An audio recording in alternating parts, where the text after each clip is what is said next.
Good afternoon and welcome to the 2019 Silverwood Poker League Grand Final table. In studio at the moment with me, my name is Wayne Rue, by the way, and with me is Monet Pina. Welcome, Monet. Thank you very much. Pleasure to be here. Excited to see what this final table holds for the season. Yes, it's been a long road getting here for most of these players, I have to say. We run an entire year, 2019, 24 different games, and we have mashups and we have heads-up tournaments. All sorts of things just to get to this point. So that's the basics of the league. We're going to just go through the first hand, give you an idea of how the table works. First to act is Nolan 8-10, suited. Mark is not at his seat, he gets folded automatically. We have Randy in seat 3, 8-4. I want to go all in. Apologies, seat 4. And then Jerome Pound, ace-9 offsuit. Jason? He calls 2,000. Blinds are 1,000, 2,000 at this point. Oh man, he's my mate. He's your mate? Yeah, well, sort of. Jason Marsden, 7-10. He Yeah, I folds. fucking despise a Gupta. Kieran? There you go. Cool. Kieran Kuvaji, queen 10 off. He'll make the call. I want to be like Jungle Man coach.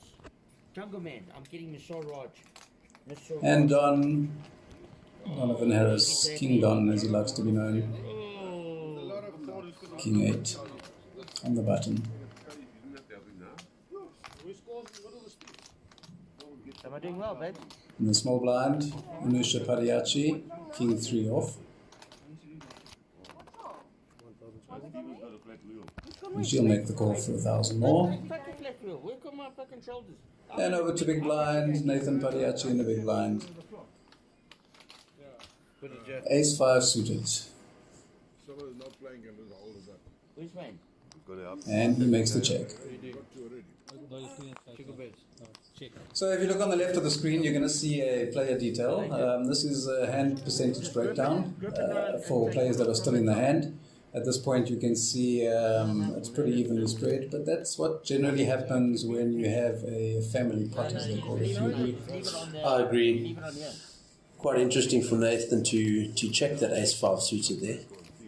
Yeah, I think his logic around that was that he was last to act and his hand was pretty well hidden, so perhaps a check is the right move in that case, although you could play it both ways, I reckon. If you can put in a raise there, with the blind still being fairly low, you might have seen quite a few callers anyway come along. And as you can see, the flop hasn't been friendly to him at all. Jerome has the top pair, top kicker, and Nolan has a open-ended straight draw. So he's the favourite at this point. A couple of players have left a hand, Nathan, Anusha. It's Jerome and Nolan remaining at this stage. Nolan's making the call after Jerome bet. It's a fairly decent sized pot for the first one.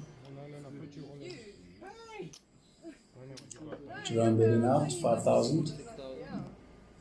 And Nolan folds. Jerome with the top pair will take the hand. Do you think Nolan made the right fold there?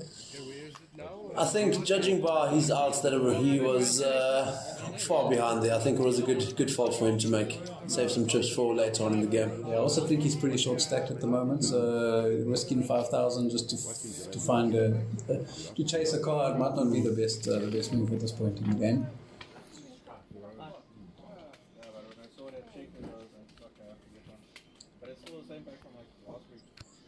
This is Mark, King 10 off.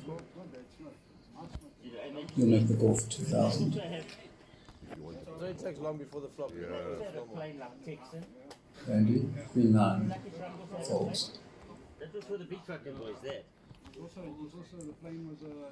Jerome, 8-3 hearts. And he'll come along. Are you surprised that Jerome would play a hand like 8-3 hearts? Look, we'll get into the player profiles a little bit later, but I think a player of Jerome's caliber, he'd like to take chances on those suited cards from time to time, and time will tell whether they pay off or not. No story. Kieran with the Queen 4. He lets them go. All his pocket aces, kings and queens. That's He it. likes to play with 2 3s. 2 3s, 2 sevens. And Don, 7-6 suited. Suited connectors. Congrats on being a daddy, but He'll be coming along. congrats, buddy. Okay? Yeah. Second one, yeah. Don't know what it is yet, but How many weeks pregnant? it's 6 Anusha now on the button. 6 hours, so still King, taking a Queen. while. Offsuit. more pops out, yeah. No, Not a bad hand in that position. Not at all. I think she has just made a call, which probably would have put in a raise at that point in time. But yeah, like I said, another family pot. We seem to have a second one in a row where a lot of players have joined. So the value in the prize pool by the time you get to the flop is pretty high. So maybe it's a good call on the part.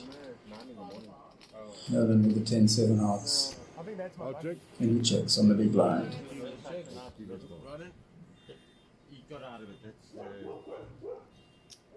Down to the flop.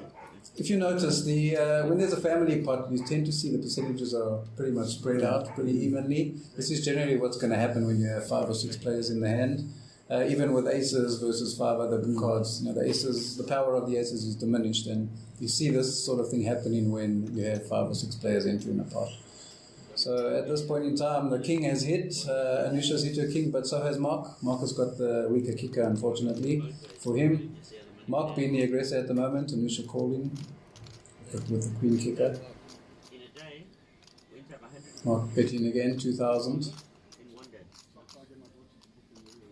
Anusha should be thinking about a raise at this point, 100% but agree. just a flat call. 100% agree. I think a raise is definitely bringing Mark along. Club on the river and an ace that might slow both players down. Mark checks. Anusha say none of that. She's betting out, 2,000. Mark makes the call. And pot goes to Anusha. Pair of kings, queen kicker. King and queen, good. Yeah, I think she could have made a bit more money off that hand. Mark wasn't going anywhere with his king. Definitely not. Even if she had bet, he might not have believed. Well, she did bet, but she only bet the 2. There was at least 20,000 in that pot at that point in time. She could probably have got away with a 5,000 bet or even more. So I reckon Mark would have come along there regardless I reckon of the he bet size. Yeah, Probably would he's a have. little corner expert, this fucker. Kieran first to act. His favourite saying is while you down. Queen 9 off.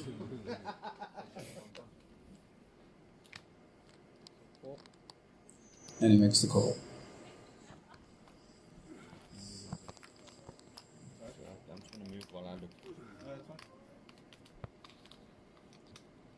Down with a big hand, ace king. 25, all in is all. With a raise, 5,000. On my big blind. Anusha, jack queen off. On my big blind, eh? Really, John? No, She lets them go. on my fucking big blind.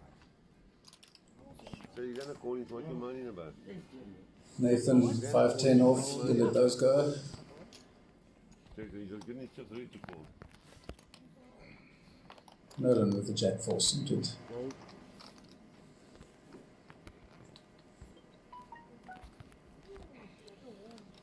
Mark with 4-2. That's definitely going in the muck. Button position. Randy. King spade, 2 hearts. Lets them go. Jerome in the small blind. Ace jack.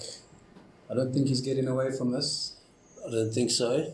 Jerome in this position would normally raise here after the big blinds raise. Maybe try steal. But hoping for the best. He's taken a while to make this decision. I think he knows he's played enough poker with Don to also know that Don plays a fairly tight game, and when he raises, he's generally got something. So he might be thinking hands like ace king, for example, or pocket queens, pocket anything actually. But Jerome has come along, and Kieran gets out the way. 2 players to the flop. there. We got it all in with a caller. Don and Jerome, Ace King versus Ace Jack. Don was all in with that bet. This could be Don's tournament. Oh, he hits the king. And the ace. Yeah, it's done. It's finished. Jerome needed a jack. Not even a jack was going to help him there. Don doubles up. Nice, you doubled Sticks up. around. One more hand. Yeah, for my blind. So when getting to this final year, how would these players have made it this far and gotten to this point in the final year? How would they have made it all the way here?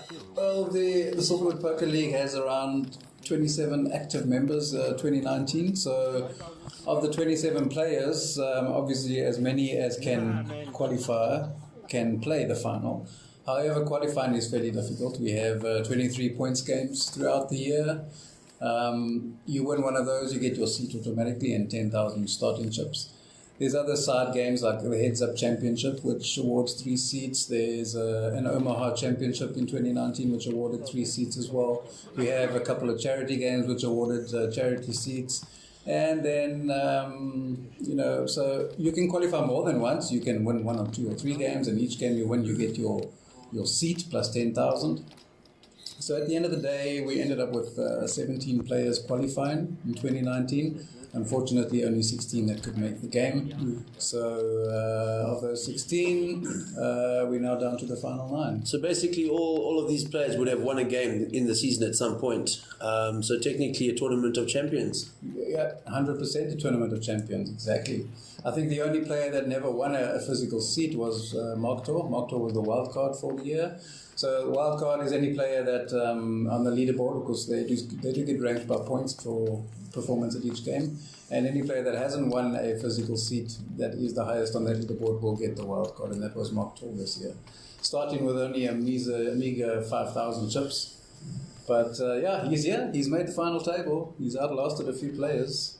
Well, we've seen it before. A chip and a check can get you far in this game of ours. 100%. We've seen some major comebacks when it comes to chip and a chair. Absolutely. We're looking at players that have come back from less than a big blind to go on and win a tournament. So, yeah, pretty interesting. Interesting hand coming up here. We have Jerome with the 7s. King 10 for Nisha, pocket 6s for Nathan, and Mark with the ace queen. Some nice hands in this pot.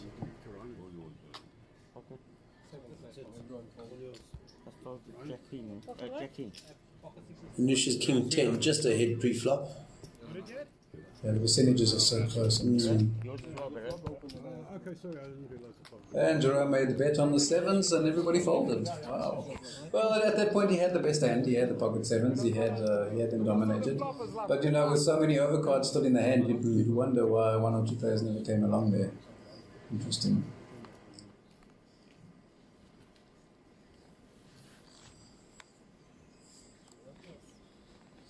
Nolan with a 2-3 suited spades. Nolan. First to act. All in.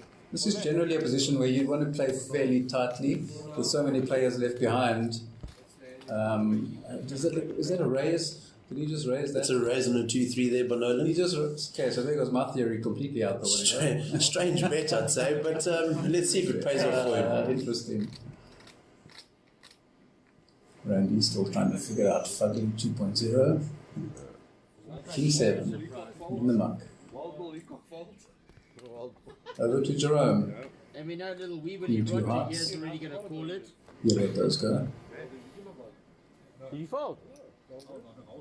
I had it ready till I looked at my Kieran. phone. 9-2 off. That's Jason.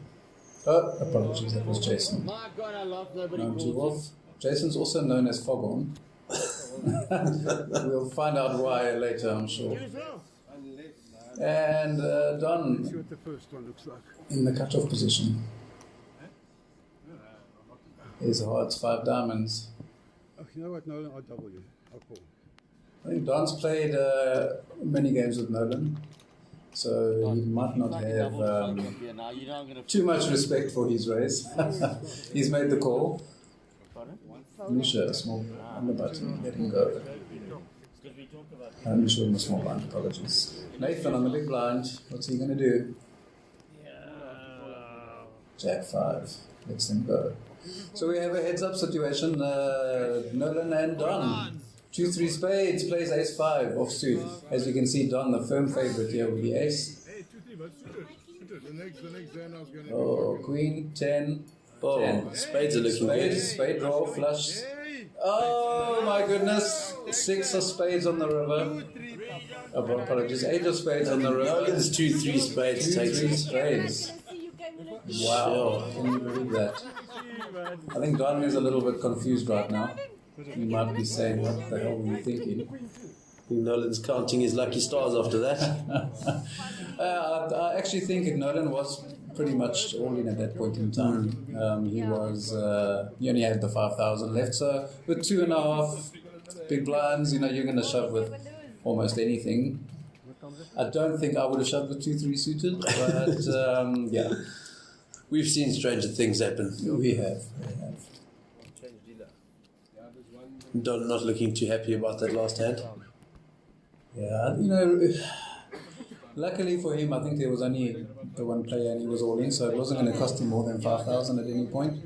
And, he's done his calculations, he's made sure that even after the call, he's still going to be alright. Once you get used to it, if you So, like me. yeah, I suppose with an ace, you're going to have to call at that point in time. Well, you're not going to spend more than 5,000. Man, fuck it, I'm trying to promote So, quite interesting.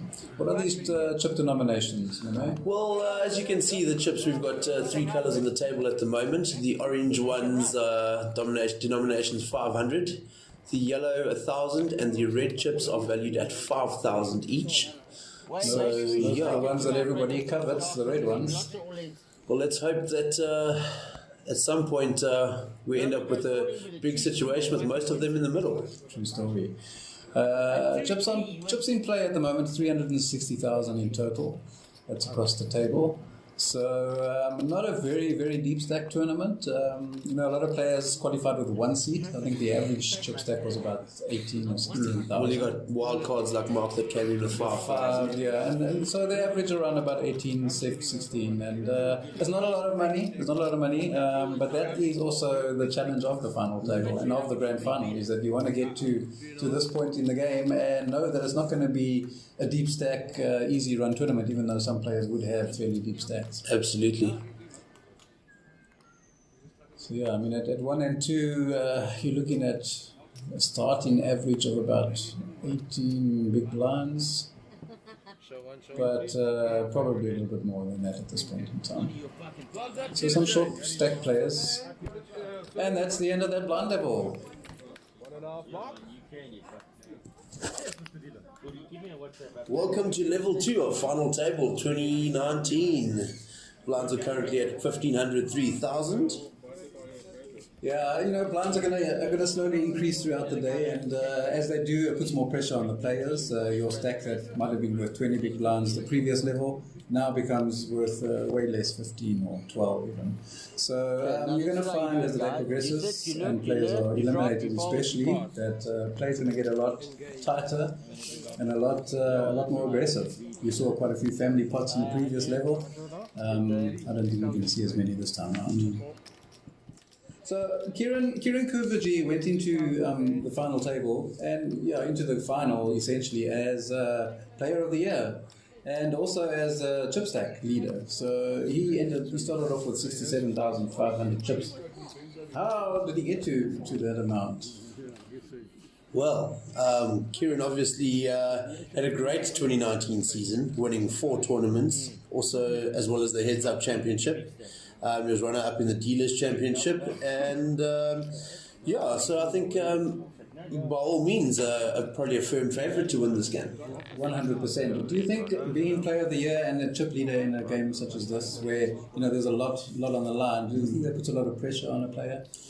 Look, I think for someone of Kieran's caliber, can sometimes be cool as ice. I mean, I don't think it really affects him too much. He might tend to call a few pots that could go either way. He might take a few gambles, but I think a player of Kieran's caliber, it shouldn't bother him too much. Kieran on the screen at the moment in the background with the black cap on.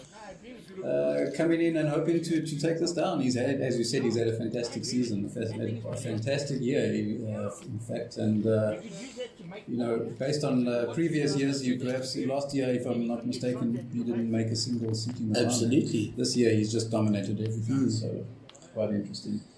But then on the other end of the table, you've got Mark Tor, who came into this game as a wild card, with a wild card seat completely different to Kieran. It's a very vast range of players we've got here. Yeah, as we said earlier, coming in with only 5,000 is a really tough ask, but that's the point of being wild card, is that you start with a really short stack, and if you can make something of it, then great, fantastic for you. And, I think just already Mark reaching the final table in this field, which is a field of tough players, is a great achievement. So, well done to him. Absolutely.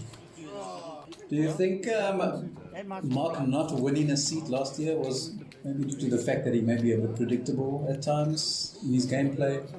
Fairly tight player, not really getting aggressive, not really throwing too many bluffs out there. I think a player like Mark, he did take a while off of the game. I think he hasn't been 100% at his best, if you want to put it that way. But I think the caliber of player he is, he'll come back strong in the seasons to come. I think maybe a break did him well. Hope he gets far enough with this very short stack of his. That's a great analogy there. And I agree. I think that time that Mark did take off definitely affected his game. It has improved his game. I mean, he may not have had a win and qualified by a seat, but to make wildcard is also not an easy achievement. There were quite a few players below him that were vying for the same spot, and they didn't make it either. So, yeah. But he's here. He's at the final table. He's at the main game, and I suppose that's all that counts at the end of the day. Absolutely. Let's hope he can make it a little bit further with his short stack. The camera work on this this video. What is the scenario around this camera movement? How is this working? Well, basically, we came up with a subject we called Fugly. That is the name of our camera. It's basically just a mobile camera. We've got just circulating around the table that each player can put in front of their cards, take a look at, and which will obviously also, as you can see, has recorded all the hands in play. She's gone through a few upgrades and whatever, and this is the finished product, and I think she's doing a great job. Fantastic, yeah. I think the concept of it is that you're taking away 9 individual cameras and using one, which is awesome for editing purposes as well. So, Fugly 2.0. 2.0. That's what she's called. And she's doing a great job so far.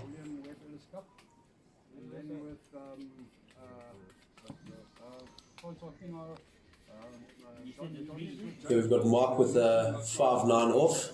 Lets it go. Shouldn't be playing those cards anyway. Randy with the Jack 3 off. Lets that go too. Now to Jerome. 6-9 off. Let's it go. I think that's his 51st favourite hand. Could possibly be. Either that or his 72nd. Now to Kieran. Queen King off. We'll think about it. Makes a call. That's good, that is. So cool. In this position, I sort of feel Kieran should have raised at that point. You've had a bunch of folds ahead of you. No one's really contesting this pot, and you've got a hand like King Queen. So on the cutoff, for me, that would have been a raise. So you're not raising the King Queen there, has let Alusha in with her Ace 10 a little bit. She would have possibly folded an Ace 10 off if Kieran had raised, but we'll see how that plays out for them. And he would definitely have got rid of a big blind in this case, 5-2. 1.5 later.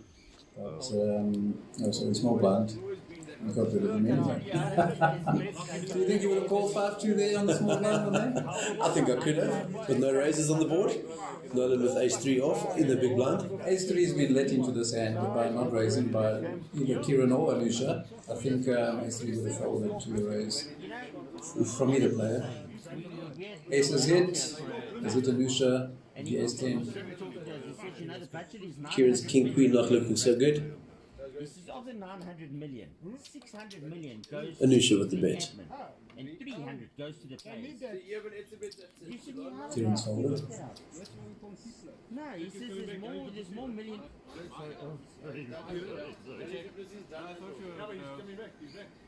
Oh, he hasn't folded. He's still in there. Anusha with the 11,000 bet. Nolan to make the call with his ace. That's a strong bet by Anusha. She's in 2 pairs at this point, so she's pretty much got this hand dominated, and she may be hoping somebody else has an ace with any kicker, or even a queen. Kieran on an outside straight draw here. Just needs to hit the jack on the river. Is he contemplating a call? And that might be why he's taking his time. Anusha's And he makes the call. makes the call. Jack to save Kieran. Yo, big pot, boys and girls. River does not deliver, and Anusha takes it with her ace 10. Throwing out a Ooh. little bet. It's the same as what she bet the previous round. Around 12. At this point, Kieran should realize he's been beaten Yeah, I and think, should be getting out of I that. think it's an easy fold. She's been representing that ace from the flop. Unfortunately, Kieran drawing dead on the river there. Should be folding. Stranger things have happened.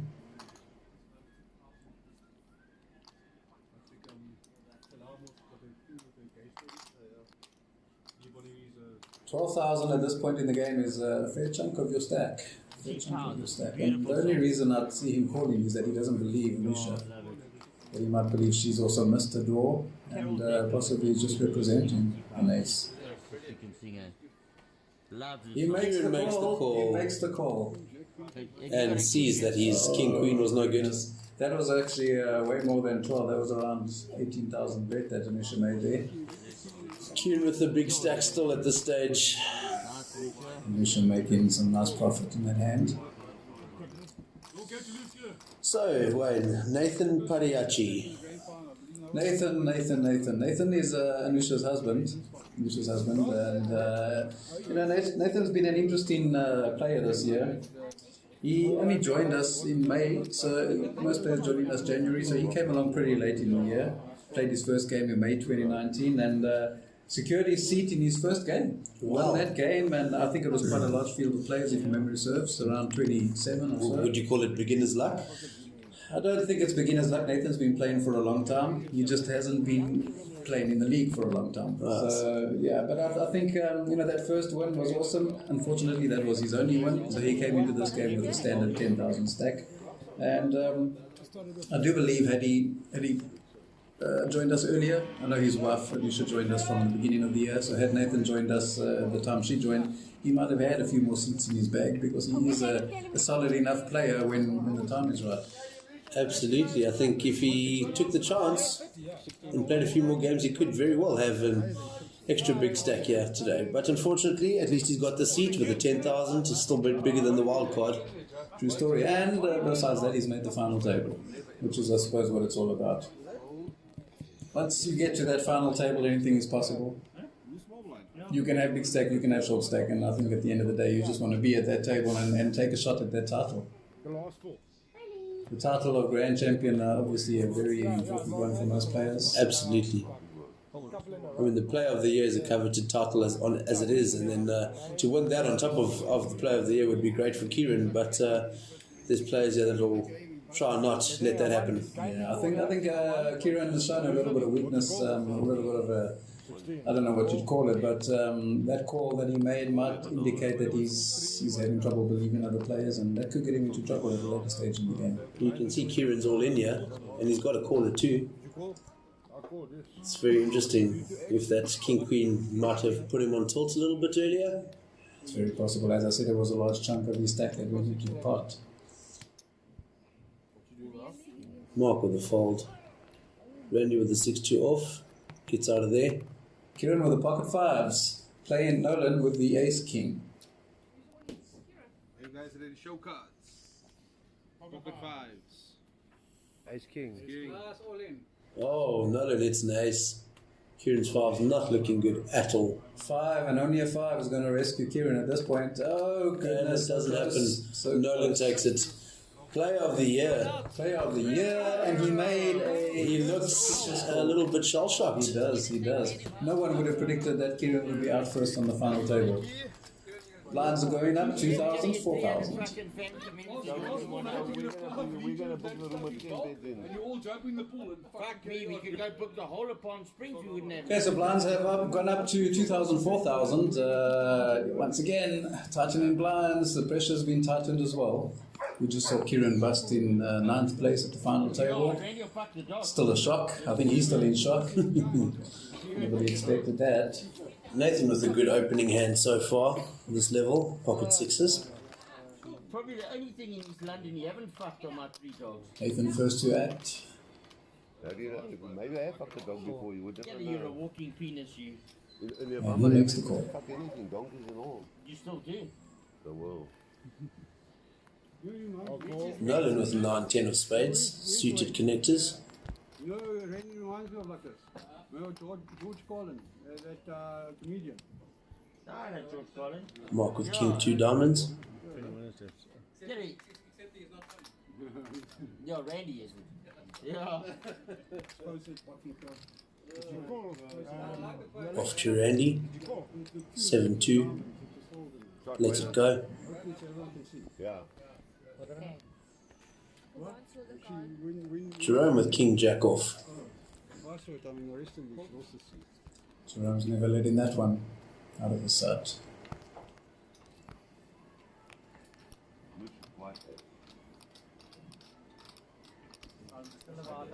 Don with 6-9 diamonds.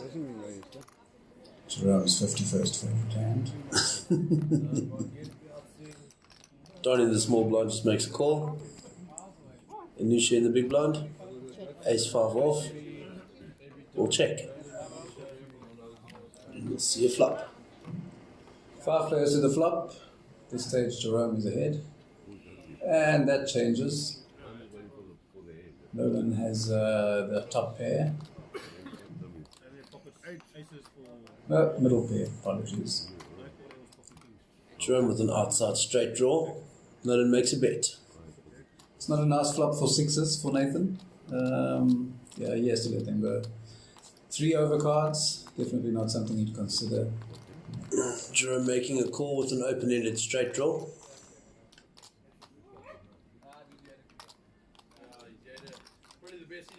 Nolan on a smaller straight draw.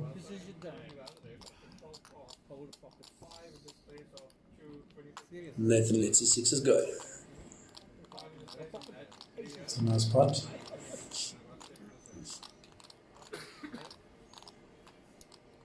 Jerome hits the king. This is bad news for Nolan, who was first to bet with the 10, hoping his middle pair bluff raise was going to chase everybody away. Seeing a second overcard. 16, 17, 18, 19 and a half. Don's let that go.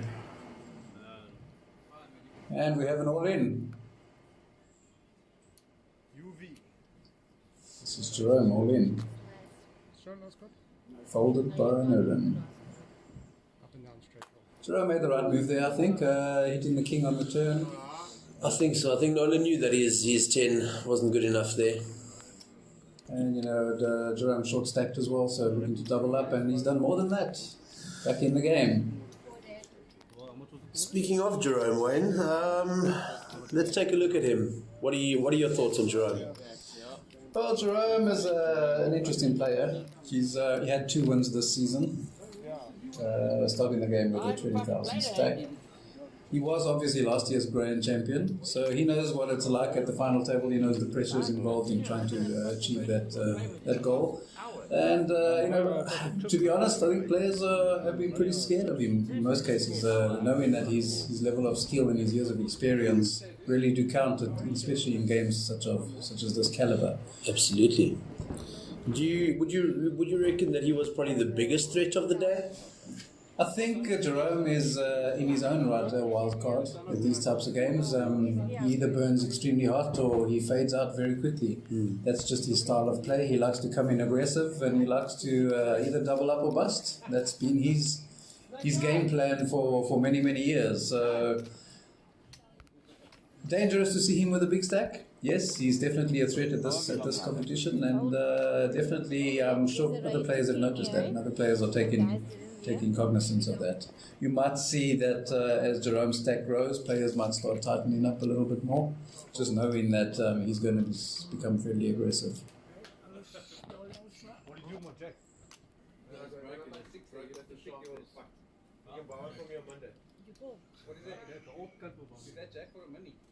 Another fairly big pot brewing here. Don and Jerome facing off. Don with ace jack suited, firm favourite. Don's hit the ace. Jerome with the king six. Might have been in small blind in that position, calling with the king six. Hoping, I think, to hit some spades, but that hasn't happened.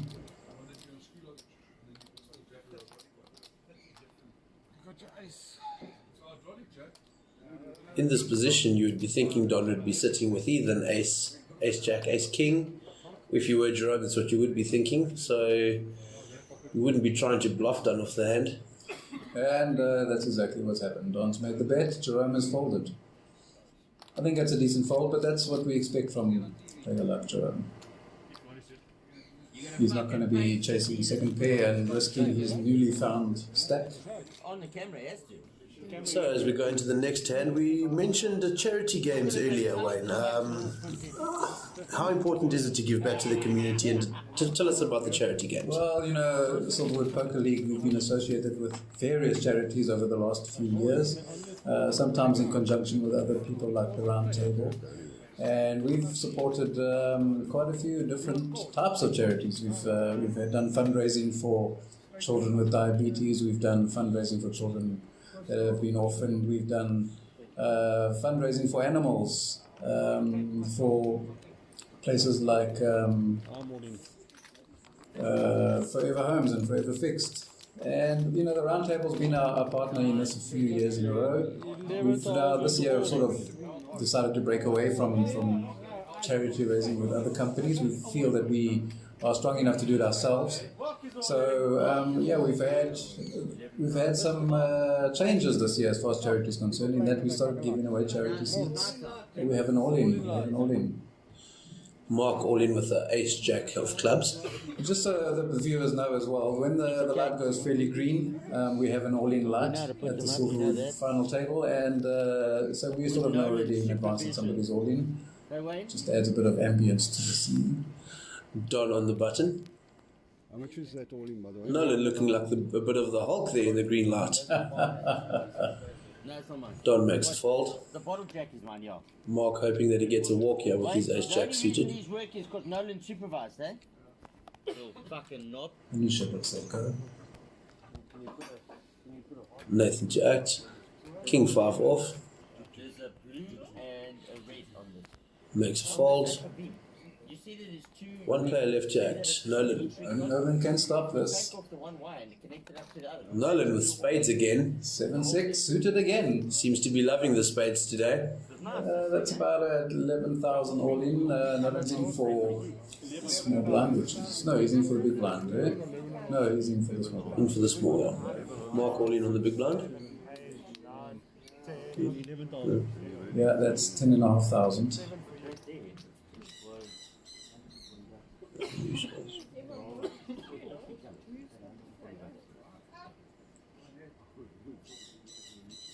Nolan thinking about this. Do you think, look, it's not that much more to call if you look at what the blinds are currently, but at 7-6, are you going to risk some more chips against the player that we know has been playing very tightly, and that's not going to be shoving with any light range? I'd be letting this go if I was Nolan. But you never know, he might be feeling a little bit lucky after his last run with the spades. See what happens. Nolan makes the call. Makes the call. We've got ace jack of clubs versus a 6-7 of spades. Interesting. Nolan already thinking he's lost this hand. Well, Mark is the leading favourite at this point in time. Oh, Clubs on the first royal card. flush draw. Royal flush draw, wow. That'll be quite interesting to see at this game. Nolan with a straight flush draw and a spade draw. Goodness gracious. Oh my goodness, Nolan hits the flush again. What was that? Nolan hits the straight, but he's also got the flush. Yeah. Can you believe it? Mark's ace jack loses to 6-7 suited. Nolan riding his luck hard here. And Mark is out. Mark is out in 8th place. Wildcard has done his run, and unfortunately it's come to an end for him. Look, I think for Mark it was a good showing for him, making final table with only a 5,000 starting stack, so well done to him. Nolan will be feeling a little bit lucky and might want to ride that luck a little bit harder going into the final 7. True story. That's twice that Nolan has. The first time he was all in, second time he just called in. I want to live a life of But yeah, he seems to be liking the spades tonight. Oh, fuck him lying. Oh, fuck him standing. Watch out for a spade ball, guys. Nolan's hot. Dig him up and fuck him rotten. So you've implemented a new thing to the league, your voucher reward system. Tell us about that one. Yeah, I think it goes hand in hand with the whole charity game thing, especially because we generally used to have to find sponsors to sponsor prizes. Players don't mind contributing towards a charity, but when you play a game of poker, it's always nice to get a small reward at the end of the game. So taking away from having to go outside and find sponsors, we've sort of taken the voucher scenario internal, and we've created our own Silverwood Poker League vouchers, which is used to reward players who participate in charity games and assist with dealing at final tables, etc., etc. So basically, vouchers that can give you a 100% discount on any game in 2020. And then the smaller vouchers that give you a 50% discount. So you're still keeping players involved, even if they're not involved in the actual game itself. The other players that didn't make the game could still get involved and get something out of it. Absolutely. I mean, at the end of the day, the final is not just for the players that have qualified. We like to see everybody attend. We like to see everybody come and support the players that have qualified. And to stand around 5 or 6 hours and just watch a game might be a little bit tedious. So having the option of becoming a dedicated dealer and then being rewarded with a voucher for 2020 is a great way to do that. So, absolutely. Yeah, and I think we've given out close to 2,000 rands worth of vouchers in 2019 that will take effect in 2020. So. Speaking of which, you can see young Eurisha over there, the daughter of Nathan and Anusha, who are both part of the final table here. She's the dealer, and she will obviously be a recipient of one of those vouchers. Absolutely, absolutely. We actually have 4 dealers at today's game, so they'll rotate every blind level. We had Monet sitting right next to me as one of the dealers, and then Eurisha, obviously, and her brother Ushan, as well as Ranan the same note.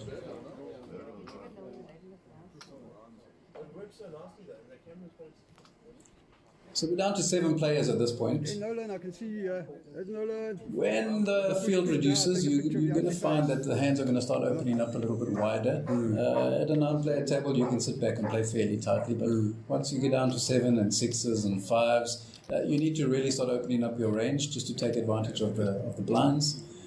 Stealing the blinds is a big part of the game at this point, and obviously you need some cards to do that 9 times out of 10. But it's important that players adapt and change. And I think if you don't change your strategy and what they call changing gears at this point in the game, you're going to find yourself on the back foot. So you see Nolan with the King 9 here. Oh, I'm out of practice, what can I say? Players starting to look a little bit more stressed at this stage of the game. Feel a little bit more pressure mounting. Yeah, Jerome seems really focused at the moment. Randy with the Queen 6 suited, let's it go. In fact, since Jerome won that last bigger pot, he's sort of been fairly quiet. He hasn't played many hands. He's been sitting back and trying to secure that pot. He's obviously coming along now with the King Jack. Jason with the Ace Jack off. And Jason will make the call. Raise to 12. Makes a raise to 12,000. And I think that's the right move in this point. You've had a limper and another limper, and then you're sitting with Ace Jack. in the blind. So you're definitely going to be raising that. A good move there by Jason. Very good move. I don't think he's going to get rid of these players too easily though. King Jack, King 9. Based on their playing style and their strategies, also the level of the game that we're at the moment, you might find they're not going to run away too easily. Nolan lets the King 9 go. Which is I think Jerome might try to go over the top here. that would be interesting. No, It's just flat call. just a call. So Jerome far behind at this stage, 15%, down to 13% now after that flop. The Ace Jack way ahead on the Queen 8-2 board. Only thing that's really going to save Jerome here is a King or a Jack. Not even the Jack. The Jack's he's only really got a King to play with. Maybe runner. Wrong suit. A player of Jerome's caliber shouldn't be chasing straight at this point. Let it go. He lets it go. Good fold. Yeah, as I said, since he got that stack, he's been playing a lot tighter. He's been making better folds. Yeah, where other guys have changed gears a little bit, Jerome's sort of taken a step back and just observed. Guess he's getting a little bit more information that way. And he still has a decent stack. Yeah, as we said, just to recap, the orange chips are worth 500, the yellow chips worth 1,000, and the reds worth 5,000 each. As you can see, Jerome still got a good few reds there. Jason just built up a little bit of a stack. Yeah, it's either you or me was getting Jason in the small blind, Don in the big blind.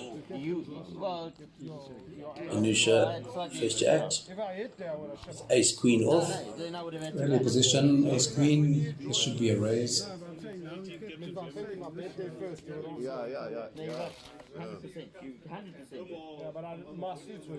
Nathan with the pocket nines. Ahead so far pre-flop. Nathan's been running, I think he's round ready to probably short stack at this stage, so I wouldn't be surprised if he shoves at this point. And there he goes. Nathan makes the shove. All in, 15,500. All in. Nolan to call. King 2 off. Should be letting it go. And does. All in light. Who's to play? Randy with 10-9 off. Player like Randy, who plays very tightly, wouldn't be calling with that. Jerome, 3-4 suited. It's probably his 87th favourite hand. Jerome has a lot of favourite hands. He does. Jason with Queen 9. He lets it go. Lets it go on the small blind. Not a Don. I think Don on the big line is calling any feet, any ace he's calling at this point in time. Definitely not calling with the Jack 3. Anusha with ace call.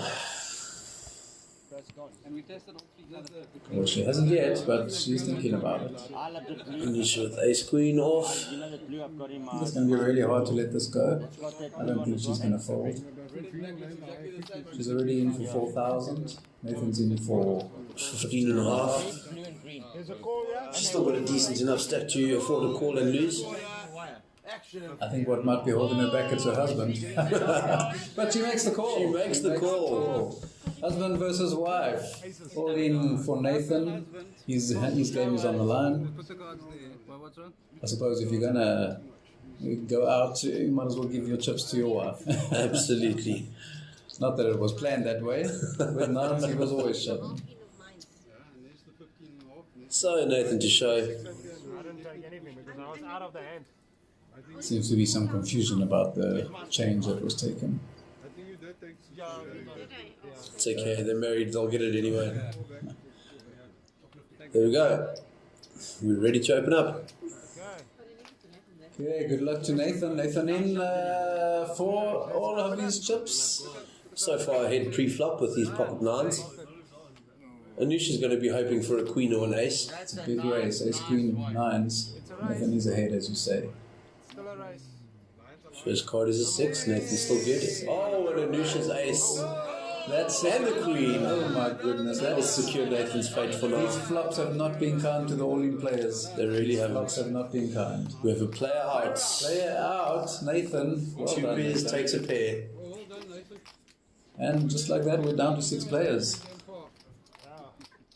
considering that you hardly play the game. Nathan played a fairly tight game at the final table. did. I think he's been aiming to get as far as he could. And blinds are going up. Especially looking for chip count until the fuck off. So blinds really getting higher at this stage, 3,000, 6,000. It's going to be a very interesting next couple of levels, I think.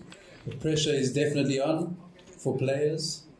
We see a couple of really big stacks at the table, and which is looking pretty strong at this stage. I think Jerome is also still holding in there, probably second largest stack at this point in time. Well, you can see Jason with the ace-10 over there, just making a call on the blind there. Seems to have built himself up a decent enough stack too. Done with the threes, makes the call. Anusha lets 8-7 go. Ace-7, excuse me. Those chairs are the Shawshan horses, they're like a meter long. Nolan with the king 7. Three of them will fit on there. 7, eh? 6. On the button, and he comes along.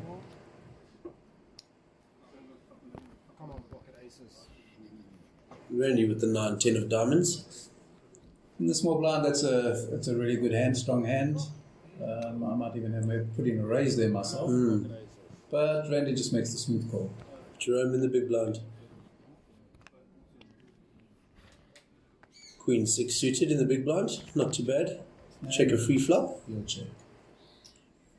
So another family pot, essentially. 5 players to the flop. Ace, King, 9. Wow, Jason's ace-10 looking strong at this point. Don with the threes, I don't think he's going to be calling here. A little bit. Jason puts in a bit. But Don, I don't think he's going to be calling with the threes. 3 over cards. I could be mistaken.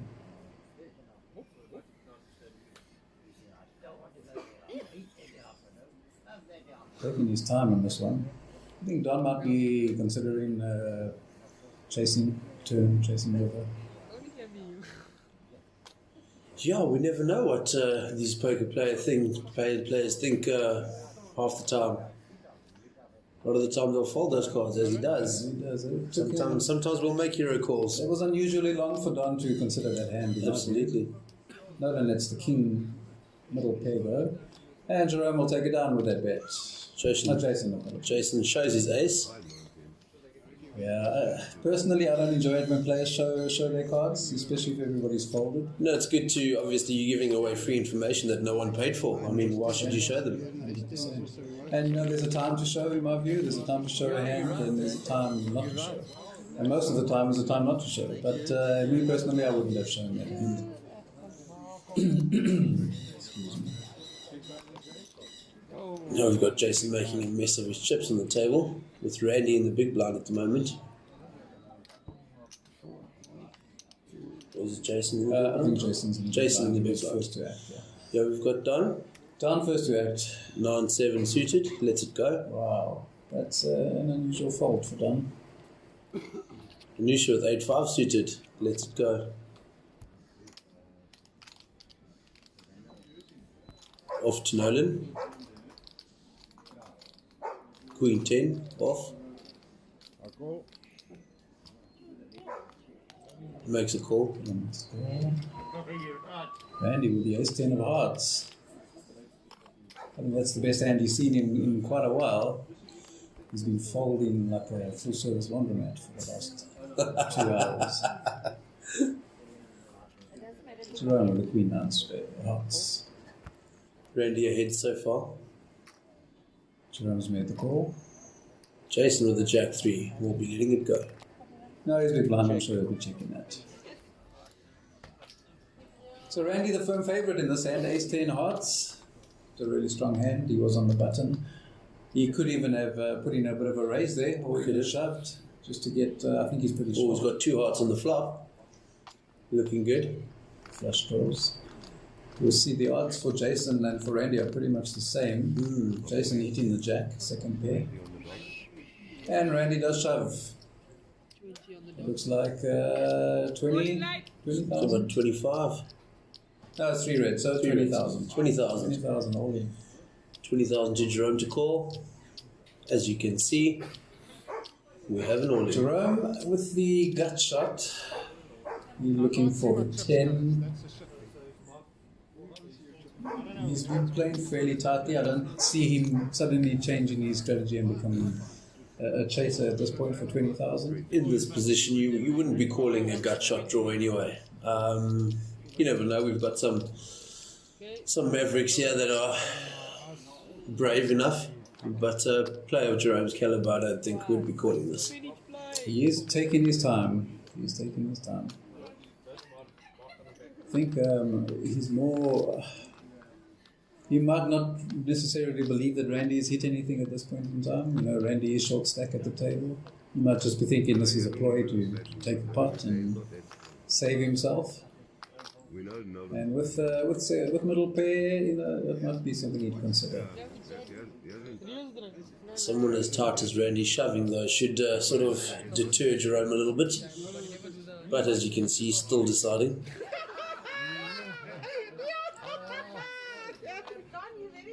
Nolan's just made a chirp about...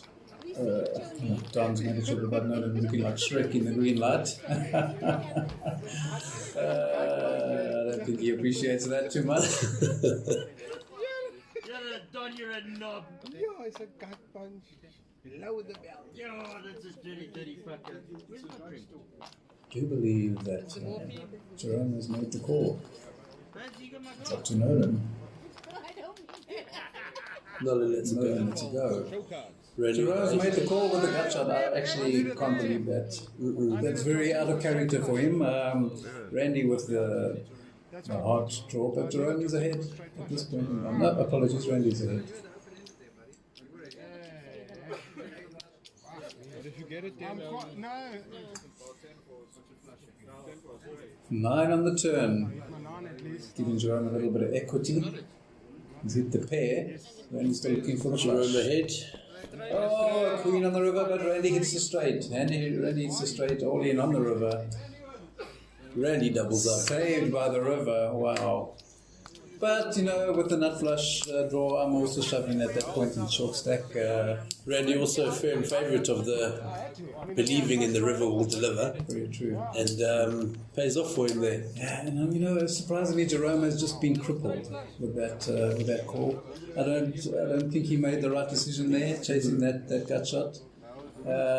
Yeah, that was a strange, and he took his time You, thinking about that call. you can see it in his face that he knows he made the wrong call there. Yeah, He's better than that. He's down to about 14,500 now, which blinds at 3 and 6 is 2.5 blinds. So I think we can expect an all-in from Jerome. We can be expecting a shove soon. As we just take a breather from that heavy hand, you introduced a new thing to the league this year, your team challenges. How did this improve the league and any advantages it's on? Yeah, I mean, the team idea was actually a concept that was taken from the World Series of Poker, where they started a teams event last year. So we've incorporated it into the league by splitting players. Oh, okay, we'll get back to the teams in a second. We have an all-in. And this has to be, I don't even know who went all in there, do you know? I think it could be Nolan. Nolan again, all-in, Jerome's folding. Yeah, that's definitely Nolan. They've asked him to do the Nolan hand all-in move. Yeah. That's his trademark. The flush away the bad card demons. Don can stop Nolan. Nolan at risk for the third time in this tournament. Didn't manage to see Nolan's cards there for some odd reason. Yeah, I think we missed it, but it'll be up on the screen if somebody calls. Nolan riding his luck. What are the chances of him having spades again? He wouldn't do that 3 times in a row, would he? Maybe trouble. There may be trouble. Ace 8. Oh, she with an ace. She might. Oh, ace Nolan 4. with suited spades. Spades again. Will they pay off again? Unfortunately, he's way behind at this point. 39% to 61 if Anushi makes the call. And, you know, the kickers, unfortunately, when it comes down to an ace, the kicker usually plays. So, That's my blind, sir. will she make the call? She's made the call. She's made the call. Nolan at risk with the ace-4 suited. Anusha putting a fair amount. Nolan will be hoping his spades hold up. They have for him twice previously. Ace-4. And the flop. Clubs. 6 of clubs. Spade. 5 spades. Straight coming, a 2 and a 3. 9 spades. 9 spades. Nolan's flush draw looking good. There's no way he's hitting another spade. And he hits it good. The nut flush to the ace. The nut flush. Nolan has just rescued himself once again with spades. Nolan spades once again. Unbelievable. And that has cost Anusha. And not really. She's still looking pretty strong. I think that was her reasoning for making the call with the ace-8. Yeah. She still had a fair amount of chips left. She could have eliminated a player. Yeah, I mean, Nolan's been at risk 3 times, and I think he's been behind 3 times. I think so too, He's yes. been very lucky this tournament, I have to say. He's come from behind all 3 times. So as we were saying about the teams, every player gets paired up with the top 6 or 7 players in a at the beginning of the year, and the person that was in the top 7 selects a team name, and your team is part of your crowd for the rest of the year. We don't allow collusion, so the team have nothing to do with actually fit player of the game. But it's all about scoring points for your team, and at the end of the year, the team that scores the most points gets seats into the final.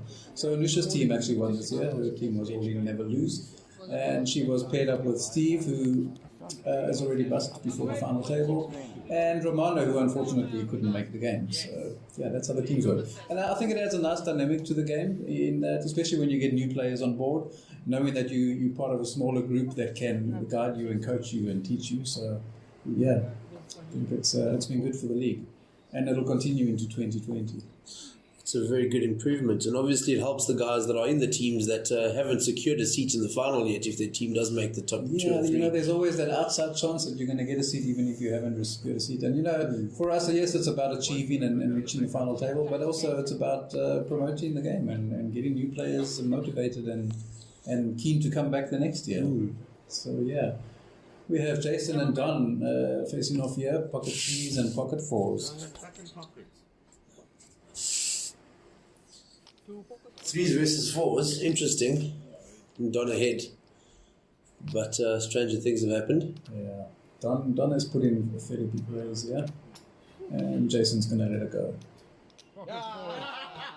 That's an interesting raise there from Don.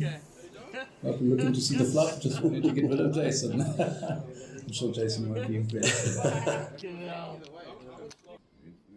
Well, we've got one more player profile to do, but we'll give you one more hand breakdown and get to that as soon as we see this next flop. In the big blind here we have Jason. Jason in the big blind. Jerome's still short stack at this point in time, and a small blind. Doesn't have much left behind. Done with the king 9 off. Let's it go. It's a fairly tight fold from Don, with 6 players remaining. Anusha lets her 10-4 off go. Now to Mr. Lucky for the day so far, Nolan Boucher. No spades this time. 5-6 off. 5-6, you'll let it go. Randy opens an ace. Ace Jack clubs. Suited Ace Jack. We saw his son Mark go out with the suited Ace Jack clubs. What is Randy going to do? Very true. Makes the call, 6,000. Jerome in the small blind. Queen 3 of hearts. Queen 3 of hearts. Nothing left to lose. Less than the blind left. That's just a call. Unusual. Maybe he's hoping to hit first before he shoves. Very interesting. And Jason makes a check. So Randy, the firm favourite here at 52%. Pre-flop. Yeah, it's a hell of a lot of work. 7-8 king. 7-8 king. Randy's still ahead. Nobody's hit anything. Board pairs with an 8.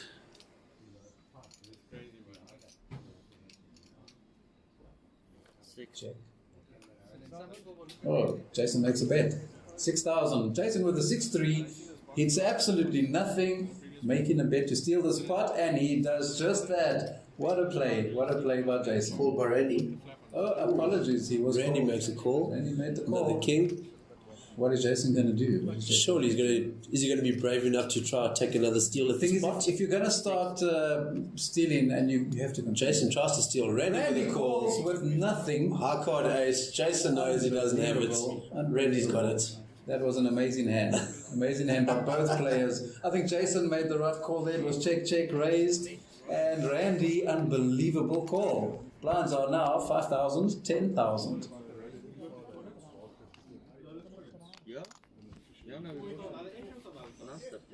Okay, welcome to the 5,000, 10,000 blind level. So we saw Randy with a brave call there on Jason's bluff and took it down on the previous level.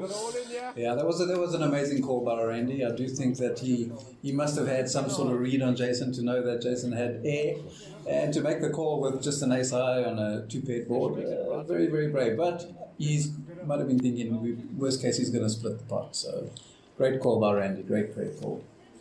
Yeah, we 5,000, 10,000 is a tough level. It's a tough level. We've gone from 3.6 to 5.10, so there's quite a big jump in the blinds. This is sort of crunch time in the game. This is when players start really feeling the pressure. And, down to, what are we down to now? 6 players still? This is going to be an interesting level.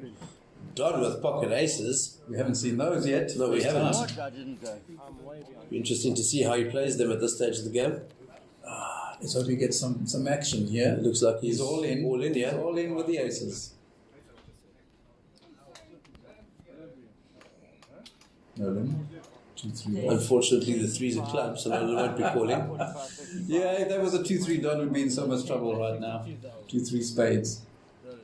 And only spades, and none of the other suits. Yeah, no. Good fold there by Nolan. Randy. Andy in a big blind with 10,000. Jack 4, suited. We've got a I think caller. he can call. So if that was Nolan, he would probably So hard to let the 10,000 go. Jerome has gone all in with the Jack 8. 20 and a half. Jack 8, Jerome. Jerome was in the big blind. I think he was automatically all in. And I folded an ace 9, eh? Finger in the way. Oh! Fuck. Bullets versus Jack. Wow. Bullets played Jack 8. Jerome running into aces on his all in. The flop comes King, 5.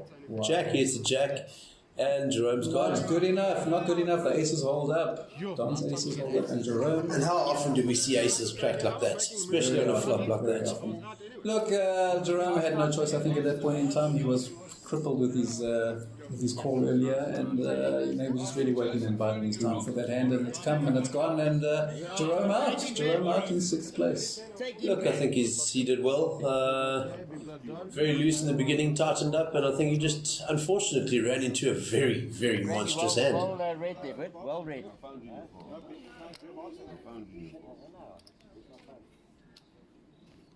So talking about Randy, what is his story, Renee? What is his story? Well, Randy played this season, got 1 tournament win.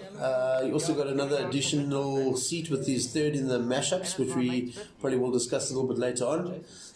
He also got a wild card in the heads up, as well as 3rd place in the Omaha, which we will discuss a little bit later on. So Randy's got a very big poker CV this season, and rightly deserves being here. Yeah, I mean, but looking at his CV as well, I mean, he's only had the one official win. The rest have been sort of hovering around 3rd places and 2nd places, and like always up there, but never quite there. So Always the bridesmaid, never the bride. that's it, and I think that's always been Randy's style. Randy's always been a very, very consistent player. So if he's not winning, he's coming 2nd, he's coming 3rd. So Yes. a dangerous player in his own right, and I've noticed his style, his strategy changing over the years as well. He used to be very, very tight and very predictable. But of late, he's changed that up. I think I remember him throwing in a few bluffs early on in the season too, to change up a few Which things. is very unusual. Yeah. I mean, in the 10, 11 years we've been running, we've never seen bluffs from Randy. Absolutely, yes. He's built himself a really solid personality Absolutely. at the table. Good to see him, yeah. Definitely. And then on the opposite end of the spectrum, we have a player like Anusha. That's, wow. I mean, also had a really great year this year. Absolutely. Yeah, she had 4 tournament wins in 2019.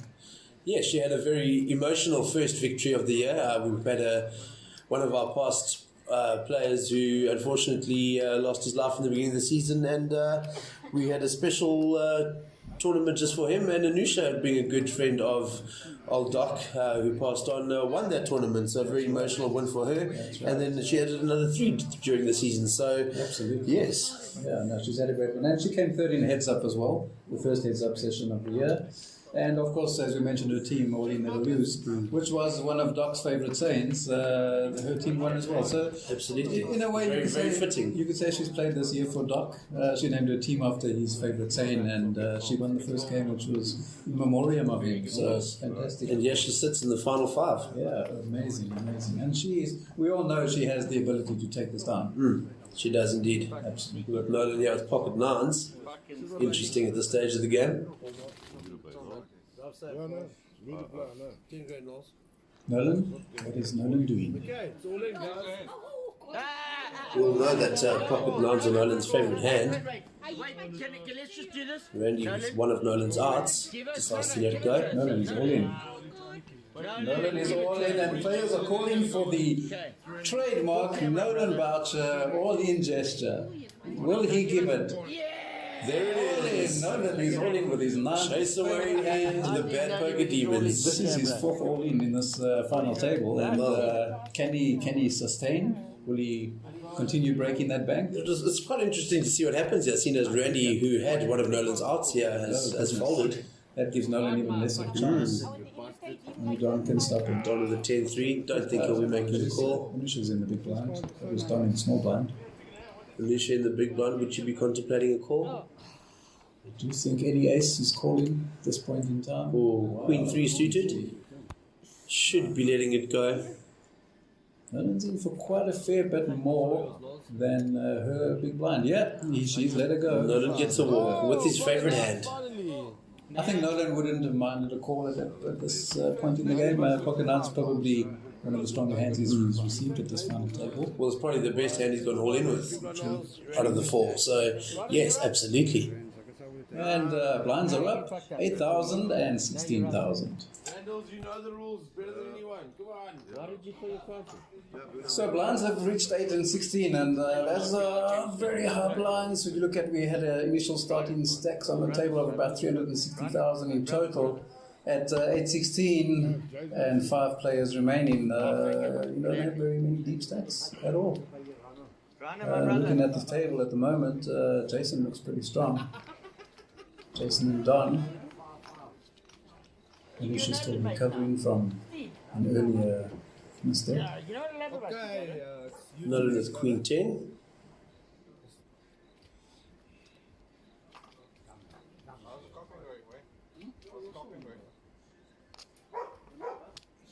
Nolan makes the call for 16,000. Randy folds a 10-3 off.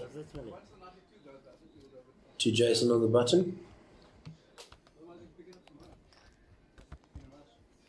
I've never seen Anusha looking so serious. This is also an indication of the pressure of this type of game. Everybody wants to win. You've worked so hard the entire year to get here, and then you find yourself in the top 5, and you know it's real, it's there.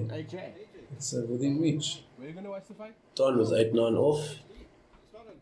In the small blind. Contemplate a call. No, he's going to be calling for value. With Nolan calling and Anusha in the big blind, he's definitely got some value by making the call. Oh, and Anusha with the monster hand, yeah? Ace King off. How does she play this? Does she check it and hide the strength of her hand? Or does she race and hopefully get rid of a couple of players and take the blinds?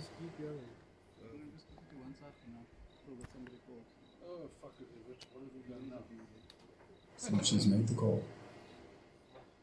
Oh, check. Apologies. You have the one up with the scales and 3 more for the rim. So now they don't want to fish tomorrow. So She's still She's raised. She's raised. She's raised. Nolan folds his initial call. I actually think she's gone all in at this point. It's a very, very strong bet from her. And the right thing to do. Right thing to do with the ace king. She's happy to take the blinds. Now, ace king, unfortunately, as beautiful as it looks, runs into trouble more often than not. Absolutely. So yeah, the aggressive route was definitely the right way to go. What? So we've had two different types of poker running throughout the season. Wayne, do you want to care to just share on the second one? You're talking about the Omaha? Yes. Yeah, Omaha we started this year as well, sort of as a partial part of the league in that we ran the game separately and we offered the top 3 players in points seats in the grand final at the SPL. So yeah, it's been interesting because a lot of players have never played Omaha before. In fact, I think when we started the Omaha, only 2 players had ever played it before, and we sort of had an average of 12, 13 players per game, which is low. We need to get a little bit higher on those numbers, but it's good to know that that it's growing and it's going to become something more permanent in the future. So yeah, the Omaha's been fun. It's a different game completely to Hold'em. Takes a different strategy. Looks like we've got an all in here from Don on Don has gone all in with pocket tens. With the tens.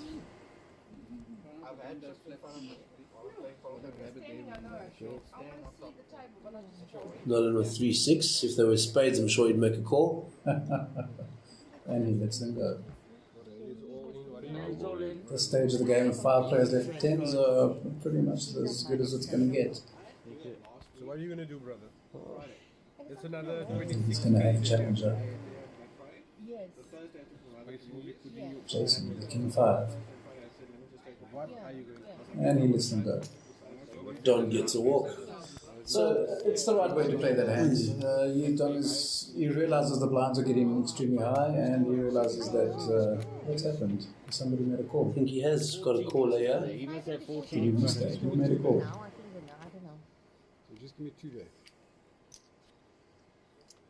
Unless, I do think Randy was all in on the big blind. There we go. Randy was all in on the blind, and yeah, unfortunately facing off against tens.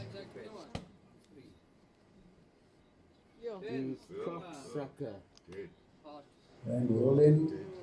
Unfortunately, the cameraman did not give us a view of this flop. So we are as blind as you are. We do know that it's tens versus whatever Randy It was 9-3. Yeah, he was all in definitely with an answer. And the tens take everything. Tens win. Unfortunate that we missed that flop. Randy tore out in 5th. So coming back to the Omaha one, thoughts on it breaking away from the main league? Yeah, we've already looked at that and discussed that, and I think it's definitely a game that needs to be played on its own. It needs to have its own league and its own point system and its own rewards and its own seats and its own final even. So definitely for 2020, Omaha will be a separate game to the SPL, and players will have the opportunity of playing in both leagues if they so wish, or they can pick one or pick the other. As usual, games on a Saturday, but with the Omaha alternating Saturdays between the SPL games. Interesting. Jason showboating a little bit. I think Jason's pretty surprised to be here, if you ask me. Yeah, look, as a newcomer to the game, I think he's done well to get to this point, and I think coming into the new season, we should see him making a few more final tables. Yeah, we definitely should. But going back to other players now, we've got Nolan Boucher with his lucky spades for the day so far. What are your thoughts on Nolan, Wayne? Yeah, look, Nolan is not his first rodeo. He's actually won this championship before, 2 years ago, I believe. And this year not been so wonderful for him. He's only had the one win in tournaments. But then he did split the Omaha charity seat for an extra 5, so he started this game with 15,000. But yeah, I mean, his trademark, as I said, is the all-in arms. We all know when Nolan says all-in and shows his arms going wild, then you know that he's serious. He might not always have a good hand, but yes, he's definitely serious. It's not very, it's hard to take him seriously when he does that, but you got to give him credit when credit is due. Yeah. Usually he does it when he's got a monster hand, but knowing Nolan, he likes to play the fool a little bit. Yeah, 100%. And then on the, you have somebody like Donovan Harris, who also had a fantastic year last year, and this year, unfortunately, been a bit plagued with illness and some hospital stays. So it has affected his ability to earn more seats. he went through the year with only the one tournament win, unusually, and then also split the Omaha Championship with Steve this year. Yeah. But a player of Don's caliber, you'd always expect to see him sort of at a final table more often than not. Probably being one of the more experienced players in the league, comes from many years of poker, played throughout the country, everywhere. One of the most experienced players that we've got in the league. Absolutely. I do think that, with the illness that he has and all the time he spent in hospital, you have to wonder if it hasn't affected his game a little bit this year as well. You come to the poker table and you want to focus on the cards and you want to focus on the players, but in the back of your mind you've got this thought, I'm going to hospital next week again, or am I going to get out in time to even play the grand final? Don came out of hospital, 3 days ago? Yeah. 3 days ago before the final. So, and I think he might have forced his doctor to actually release him so that he can come and play. Yeah, absolutely. Yeah, fantastic. But yeah, I know, as you said, a really high caliber player, and always a threat. In fact, looking at the 4 people that remain, all of them have been threats. I think the only wild card in this situation is Jason. Jason coming from nowhere. Going back to Donovan, obviously the caliber of player, and he's obviously taken a lot of players under his wing and coached them along throughout the season. And Jason being one of those players who sits next to him at the final table is just sort of shows the caliber of player he is, and obviously willing to teach other players. Absolutely. And you can see the result. I mean, out of the 16 players starting this game, and we're down to the final 4, and Jason is still there. So well done to Don for coaching players and for teaching players how to absolutely enjoy the game. We have an interesting hand going on here. But Jason with the ace-9 of clubs, and Anusha with the king-8 off. Anusha with the king-8. 17, 18, I do think 19, Anusha, 20, 21, who shoved here? 23, 24, Looks like Jason. 25. Jason is all in with the ace-9 off, hasn't hit anything yet. This is another one of those representing something hands. Last time didn't work out so well against Randy. He's hoping he doesn't get a call this time. I don't think Anusha's going to make this call. Anusha is... she knows that even if Jason is bluffing, she really can't call with air. Not at this stage. She has to preserve those chips for an all-in at a later stage that she has more control over. But she's considering. It's a long time. It's a tough decision, and she's made the fold. Oh, she's made the call. King 8 plays ace-9. Wow. I can't believe that she made that call, to be honest with you. Ace holds up for Jason. Unbelievable. I wonder what her thought process was around that call. Did she really not believe Jason? Do you think this could have something to do with the fact that Jason lost the last one that he tried to bluff and he had to show? And she might have thought that maybe he was bluffing again and that her king high was good enough. Unbelievable. Wow.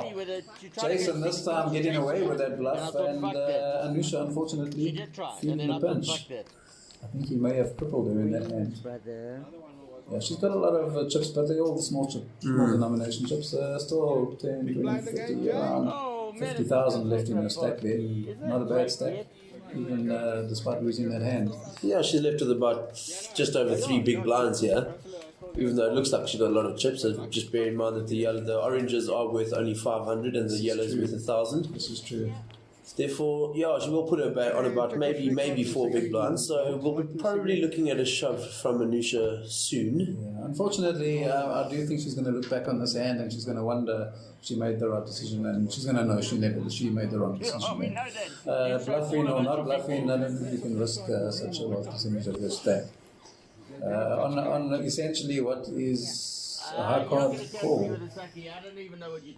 Yeah, and unfortunately, being the game of poker, you do take some risks, and that's what Jason did. And unfortunately, well, fortunately for him, unfortunately for Anusha, he got lucky. Yeah. There's a few really short stacks at this table now. We have we have tens. Jason with the tens. He got away with a bluff on the last hand. This time not bluffing. This time he has a hand. 32. How will he play this? 30. Can I raise 30? I got pockets, brother. It's a raise. Big raise, 36,000. No callers. And Jason building an impressive stack. You're right. The problem with bluffing, eventually it catches up with you. Yeah. So you've got to be careful about not doing it too much. There's always a time to bluff, but I think if you get caught one too many times, people stop believing you, and that can cause problems of its own. It's a funny game, this poker. I mean, you win a big hand with a bluff, and then all of a sudden you start running hot with cards. It's a very strange game we play, but it's interesting the way it works out. All in call. Jason on the small, Don on the big blind with 16,000. You said there's all in call. Anusha Again, you went all in. hasn't made a call. What has Anusha done? 67. I'll fold it. I'll fold. 66 and a half. Don't touch I the think she's wings. gone all in. Do you think that's a tilt reaction? I think in her position, she got less than 3 big, or she got less than 5 big blinds. I think, Yeah. go for it. I mean, what have you got to lose at this stage of the game? And she does realize that she really does need to triple up or double up very shortly. Those blinds are coming around quicker, and her stack's not going to last very long. So, a misstep in the previous hand, and she finds herself in a tough situation. Yeah, she's got away with that one. So just with that, she's added 24,000 to her stack. It puts her closer to the 80,000 mark. Would not necessarily back in the game, but definitely a little bit more Definitely left with comfortable. something else, yeah. Yeah. So we've the other thing we've done this year is we're getting close to the heads up stage of this tournament. We're down to 4, soon we'll be down to 2, and we're playing heads up. And heads up is a different kettle of fish, don't you think? Right? Absolutely. I think your heads up game, you have to be strong in it, but obviously you play against one other person. There's not 8 other people at the table, or whatever the case might be. And generally, when you're playing heads up, your ace king is good. It's an all in hand every time, pretty much. And we've got some very strong heads up players, and we've got some players who are learning to play heads up. So a very good addition to the league, teaching players how to play heads up properly, and just sort of sharpening the skills of the guys that know how. Yeah, specifically talking about the Heads Up Championship. Yeah. So, 100% correct. I mean, I think we have a lot of players that come into this game and enjoy it and play well until they get to the Heads Up stage, and then they actually have no idea what to do. Yes. And players that have had some experience in the Heads Up tend to run them over and just basically annihilate them. So the Heads Up Championship is, I think, a very, very important part of the league. It's very important to practice your heads up. You don't know when you're going to get that opportunity. You'll see a lot of players sometimes only get that opportunity once in a year. Absolutely. We have an all in. Nolan With spades Spades again. again. 10-6. Plays Jack 7. Anusha. Oh my word. Is he going to get another spade? And he does. Unbelievable. Can you believe it? Unbelievable. Nolan's luck can just never run out at this I do stage. think Nolan had less than Anusha at this point, and this might cripple Anusha once again. Wow, those spades have been working for Nolan today. Wow. This is going to cost Anusha. If I was Nolan, I would go to the nearest hardware store, buy a spade, paint it gold, and stick it on my wall. No, Look, my good God. she knows she had him covered. He's been getting Was it her that even called him? I don't even know, to be honest. Looks like she still got her stack. I thought. Wow. Yeah, she gave away the 20-something she just took from the blinds. Gave it back to Nolan. Just bear in mind here with Nolan, his very first all-in was with 4,500. I mean, for him to still be in this game at this stage is what a feat. And that's his 5th one now, eh? Yeah. 5 all-ins and are still around. And 4 of them have been with spades. Yeah, those are some crazy odds. Anusha with 9-4 suited. Not a hand she's going to be considering an all-in with.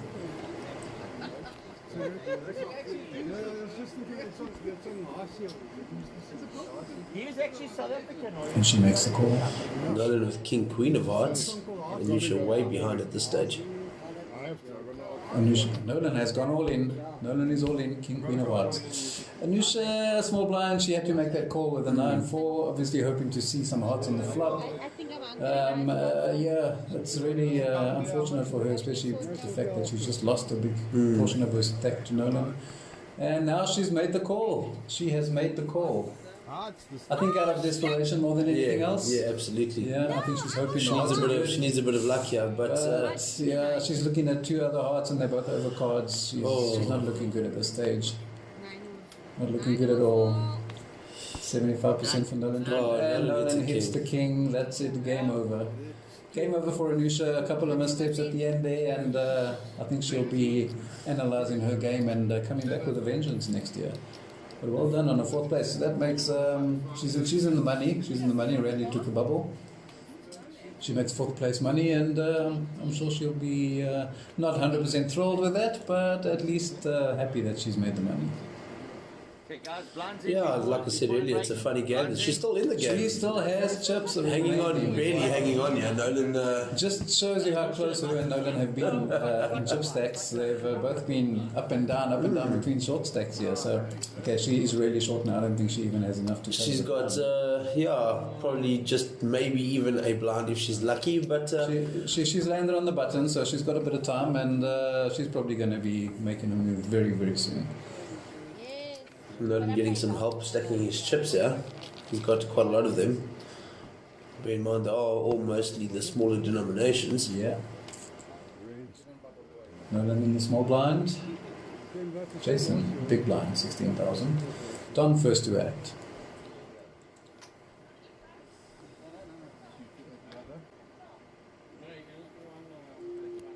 Don with the king 2 off. Lets it go.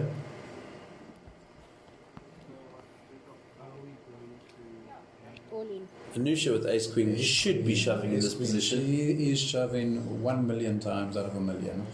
There's no version of her not shoving at this point in time with the ace queen.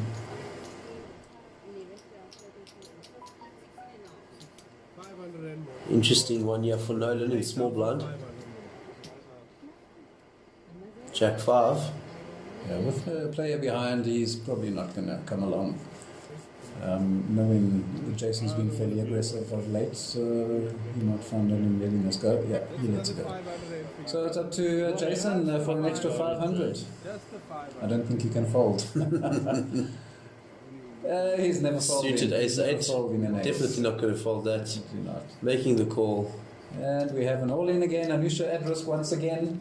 Ace queen over ace 8. He's ahead this time. 70% over Jason's 30%. Oh my goodness, an 8 on the flop. As I said, the flops have not been kind to all-ins. And an ace. Jason gets 2 pair. Only a queen. Only a queen is going to save her. She's out. She's out. The flops have been brutal. They have been all-in players. Terrible. You'd like to see all-ins sort of hoping for a river card to save them, but the flops are just saying, no ways, buddy. Sorry, I'm not even waiting for that. No ways. The second I turn over, you're out, and that's it. Anusha out in 4th place. For real this time. We're down to the final 3. Down to the final 3. Amazing.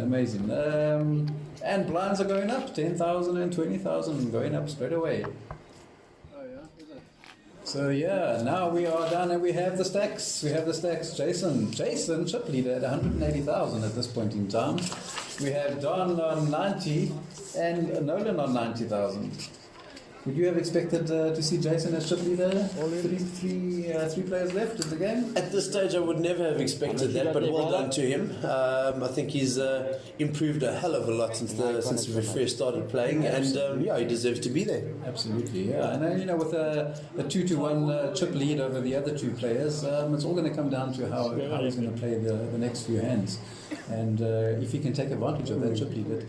It's not much of a chip lead if you look at the blinds. Blinds are 10 and 20. So at 180 you've got 9 big blinds. Crazy. Crazy. So sticking with Jason, I mean, he's played most of the season and won the very, very last chance to make a seat in the final. He actually won that game. Absolutely, he did. And you know what, I think you've been there yourself, Monet, coming down to the very last game of the season and your last chance to earn a seat, and then actually managing to do that at number 99 on the finish line. It's quite an amazing feeling. Absolutely, yes. And he did celebrate. He celebrated in style when he won that seat. But yeah, it was a tough road, and look, he started fairly early, but not right from the beginning of the season. But as you've said, some massive improvement in his game from when he started to now. Started basically as a newbie, as a fish, and had no idea half the time what he was doing, but with some coaching and some guidelines, which is what we try and do in the league. We try to take new players and show them how to play properly and to teach them. Nolan has just said all in again. Jack 8 spades. Spades. See Nolan riding his spades a little bit. Do you think the spades can work again? I don't. Nolan certainly hopes so. The luck has to run out. It has to at some point, It has yes. to. One of our dealers having fun on the camera, showing us the yellow cards. Yellow cards keep the game in order. Players get penalized for not following the rules of the game. And Nolan has been called. Nolan has been called. King 10 versus Jack 8. Jack 8 spades. Spades, no? Jason versus Nolan. Nolan will be hoping that his spades are still good and they're still hot. Jason, the firm favourite here. Chip lead as well as a 61% chance of winning this hand, which will make him a very big chip leader over Don. Jason and Don. Jason and Nolan. Alright. The light. Oh, Jason Nolan. Hit the light. The light. Hit the light. Switch around the corner. As we wait for the all-in light. Yep, another one up. Around what? And there we go. All in. Jack 8 spades versus King 10. 4 of clubs. Makes no difference to anyone at this point. The Jack. The Jack for Nolan. Jack has hit Nolan. And there's a And the spade out spade. there. Queen. Queen. Ace or a king. Jason needs Jason an will be ace. open-ended. Nolan wins it with a 2 pair on the river. Two pairs coming from behind. Wow. That's Nolan's. How many all-ins is that? Number I think 6. that's Nolan's number 6. Number That 6. and, And he's now taken over the chip lead. He's taken over the chip lead from Jason. bear in mind, he went all in with his first all in at 4,500. There we have it. Jason at 25,000, Don at 85, and Nolan at 250,000. This is really Nolan's game to lose.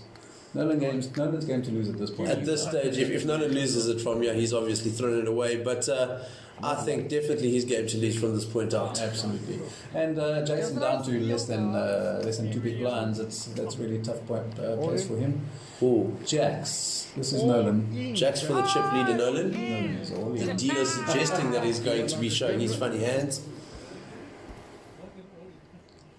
Nolan all in with pocket jacks. Nolan all in with 250,000. Ace 3.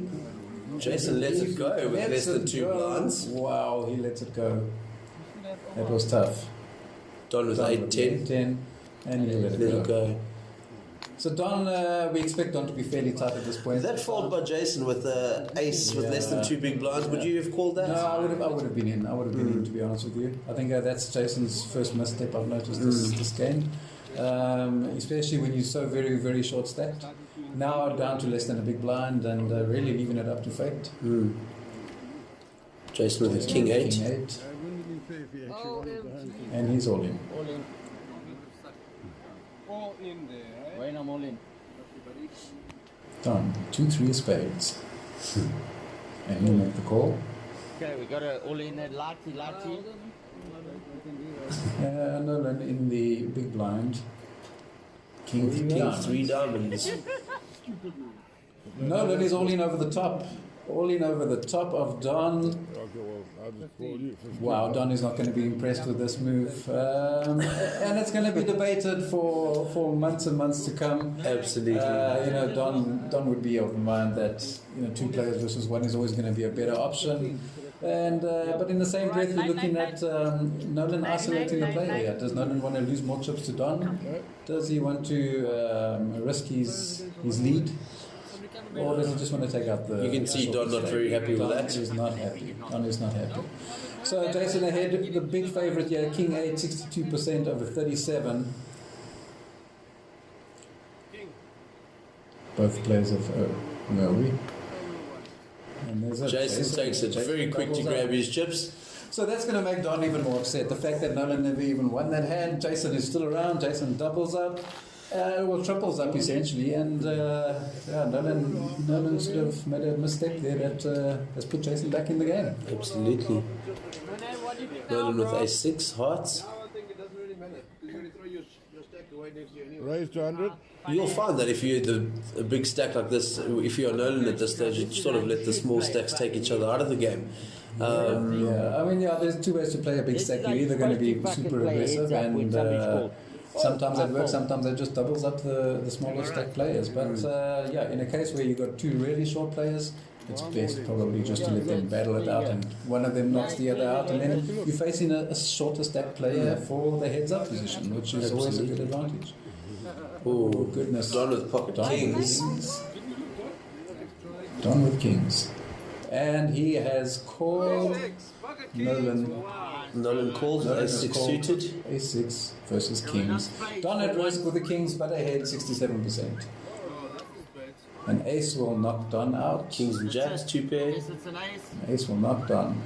And the kings No hold up ace, for no Don. ace. Don doubles up. 2 double ups in the last 2 hands. Nolan seems to be giving away chips at this stage. I don't think he could have gotten away from that ace like this with that all-in. But you can see the difference. Jason and Don now up to 50k each. Nolan 260,000. Nolan with a 5-1 chip lead on both Jason and Don. This is still his game to lose. Still his game to lose. Jason 6-2. Let's go. All in. Don smelling blood in the water here. Ace King. Don is all in. All in with his 50,000. Sven Fugly, yeah? Nolan. This is a interesting decision for Nolan. Queen 9. 50 on the dot. Should be letting it go. Yeah, you know, at the end of the day, he's thinking he's got him way covered. Even if he loses, he's still got 200,000 behind. The player like Don, you don't really want to let back into the game though. You really don't. You really don't. He's made the call. He's made the call. Queen 9 with Ace King. He is dominated. Done 65% chance to win this hand.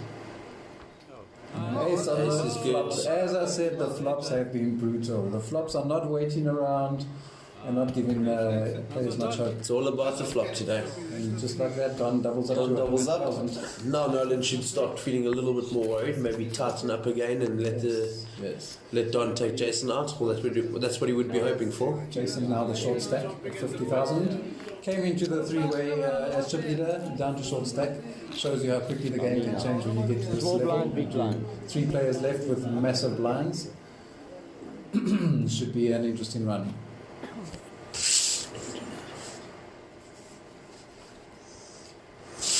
Fold.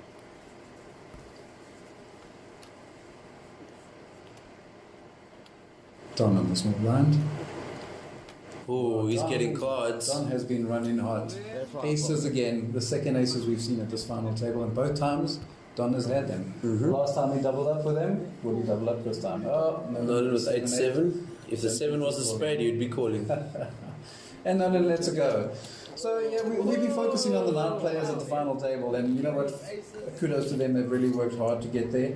But there were 16 qualifiers, and of those 16, you know, we had several players that didn't make the final table, but still qualified for the year. Players like Wayne Rue, Jolene Rue, Bianca, and Dwayne Buerta, Sasha Lee Roberts, Andrew Harris, and Steve Tall. Who do you think should have been here at this final table on any other day? Well, look, it's judging at the caliber of players we've got in the league, and you know the 9 guys that got to this final table deserve to be there. I mean, any one of those other people you mentioned, plus guys that didn't even make the final today, could have made this final table easily today. So it's tough to say. The 9 guys that were there deserve to be there, and next year you'll see different faces, I'm sure. 100%. You know, players like Dwayne perhaps threw their game away. They came into the final with quite a big stack, and you know, at this when you're in with the top 3 or top 4 chip stack, you sort of can sit back a bit and take less chances. And maybe he should have changed his game a bit to get there. And then you have players like Sasha that came in also really, really short and played a super game, super tight. And unfortunately, unlike Mark, it didn't work out for them. Yeah, But absolutely. yeah, I mean, as you said, any one of those players deserved to be there. It could have been a different final table on any other day. So, staying on that, how important would you say a big starting stack would be for a final like this? Well, we've seen in the past, you know, big stacks have generally always made the final table, and big stacks have even gone ahead and won the tournament on occasion. But just as often, the big stack is out really early. If you look at Kieran this year, Kieran was out in 9th place. That massive chip lead of his coming into the game didn't really help him at the end. And I guess it all comes down to how you're going to treat that big stack. Are you going to Are you going to preserve it, or are you going to use it to your advantage and try and take chances and try and steal a lot? So, All in. yeah, it can change. It can change from player to player. As we see Jason with an all-in here with a suited ace queen. Jason, the short stack, shoving. It looks like 50,000. Don now the new chip leader with 160,000. It's king 9 off. Let's Makes go. a fold. That's a tough fold. King 9, 3 ways. I think Don is trying to hold on to that chip. He done like what Nolan's done with it so far. Nolan was a king 5. A weaker hand than Don's. Is he going to let Jason back into this game? He's made the call. Makes the He's call. made the call. King 5, ace queen. Jason, heavy favorite until the flop. The flop is brutal. The flop. And the ace on the river for Jason. Wow. Doesn't help. Doesn't It help. doesn't help because Nolan's hit the 2 pairs, kings 5s. What? That flop has been brutal.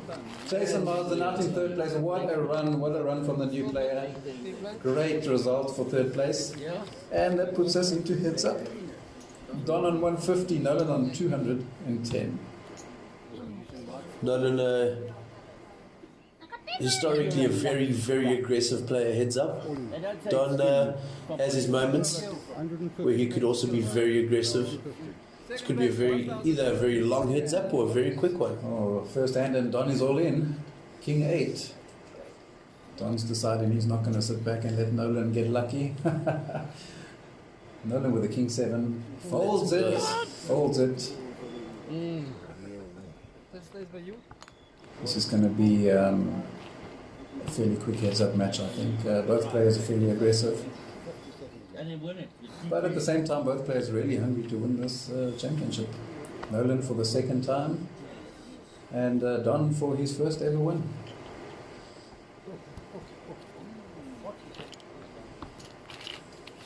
Blinds at still at 10 and 20.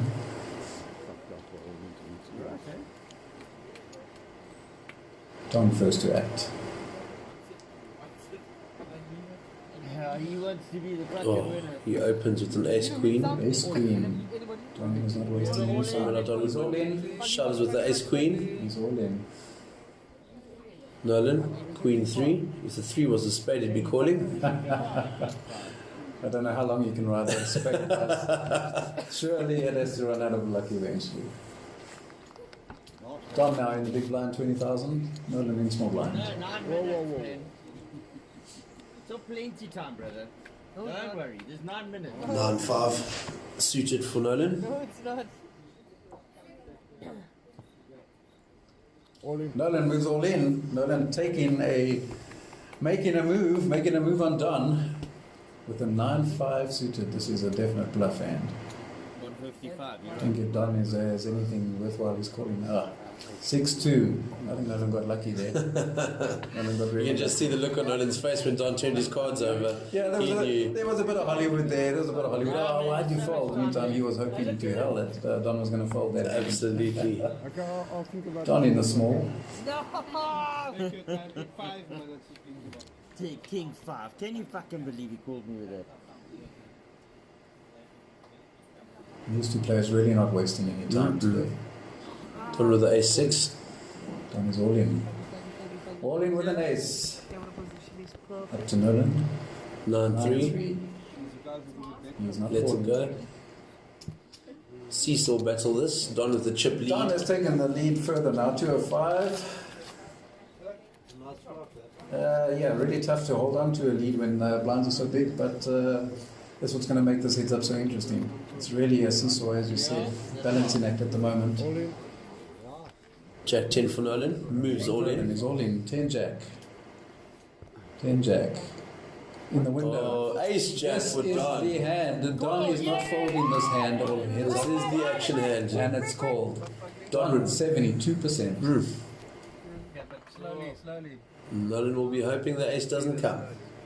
This is not even a race at this stage. The only hand that's going to help Nolan is a 10. 10 jack. 10 on the Ace flop. And the jack. flop has been brutal. That is the flop going to continue being brutal. There's the queen. Nope.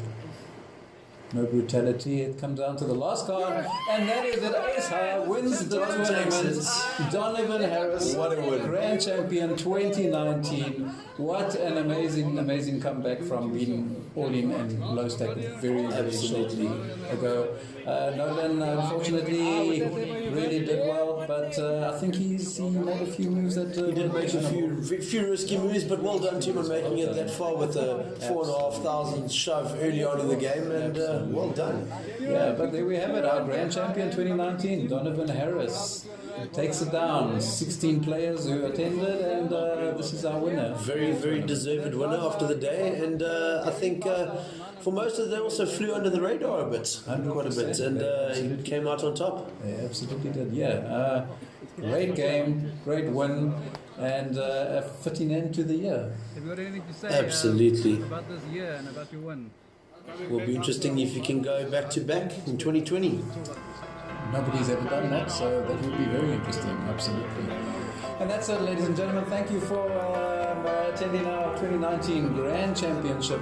Our champion Donovan Harris, with me in studio, Monet Pienaar. Yeah, thank you very much, guys. Thank you, Wayne. It was fun. Well done to all the players, and congratulations to Donovan. Yeah, great. See you all in 2020. Until next year, folks.